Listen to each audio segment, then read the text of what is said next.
თბილისში პიროსმანის ქუჩის 29 ნომერში მდებარე შენობის რეაბილიტაცია გრძელდება. შენობა მე-19 საუკუნისაა და წლების განმავლობაში იქ ნიკო პიროსმანი ცხოვრობდა. ახლა კი შენობის გარკვეულ ნაწილში მხატვრის მუზეუმია განთავსებული. რეაბილიტაციის ფარგლებში თითქმის 2 საუკუნოვან ნაგებობას ავთენტური სახე შეუნარჩუნდება.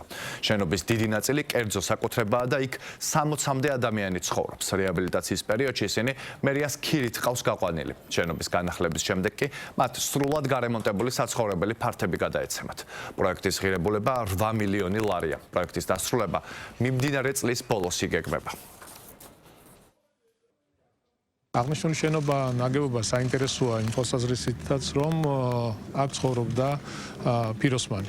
შესაბამისად მოეწყობა მისი სახლ-მუზეუმიც, დიდი ფართი არ არის, დაახლოებით 50 კვადრატამდეა, თუმცა მაქსიმალურად გავაკეთებთ ყველაფერს, რომ იყოს შესაბამისობაში.